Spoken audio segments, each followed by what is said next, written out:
You're watching Phone Arena's video review of the Samsung Pixon. This is the second model of the manufacturer with an 8 megapixel camera intended for the European market. The first one was XviD, which has a smaller 2.8-inch display and is a slider based on the Symbian S60 operating system. Pixon is a direct rival of the LG Renoir, which has the same form factor and camera resolution. Since its screen is sensible to the touch, the device reminds us of the iPhone, Omnia and other popular touch phones. Its display is 3.2-inch with a resolution of 240 by 400 pixels, which is standard for a widescreen. Unfortunately, it only supports 262K colors instead of 16 million as in the iPhone. It is still usable in direct sunlight, but not the best we've seen.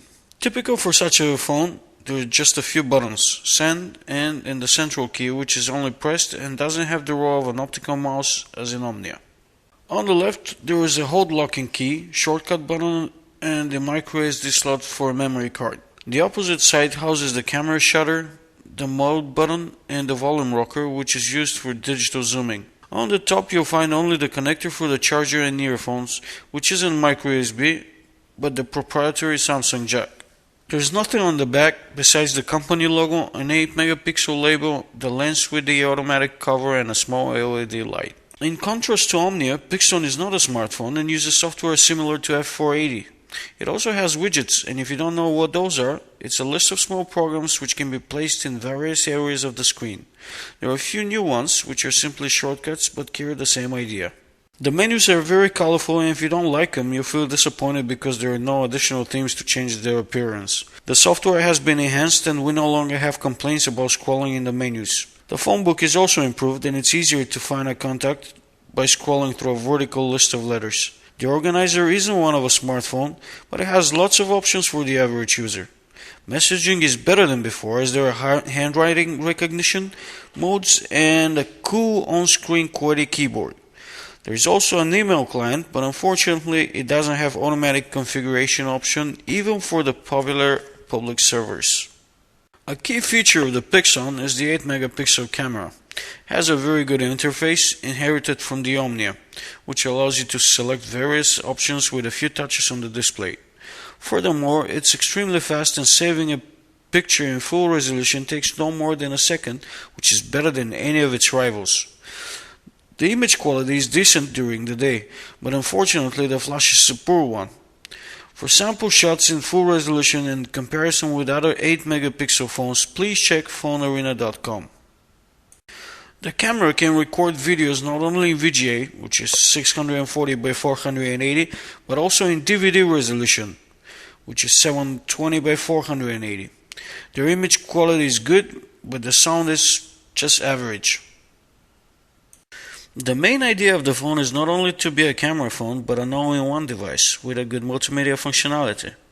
The music player is not very beautiful, but it's easy to use.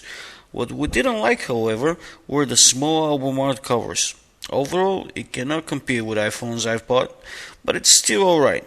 Sound quality is good through the integrated speaker, the headset from the box, and it was great when we connected our own headphones to the 3.5mm adapter.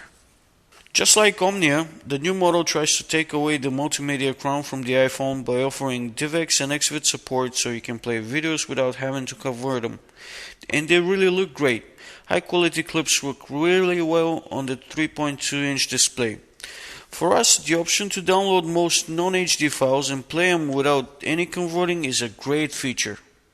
The main drawback of Pixon when compared to the Renoir and XviD is the lack of Wi-Fi support. This means that you can only access the internet by using the carrier's network. We're slightly disappointed by the browser as well. It is not a bad one, but it's not as good as Safari seen in iPhone or Opera in Windows mobile phones.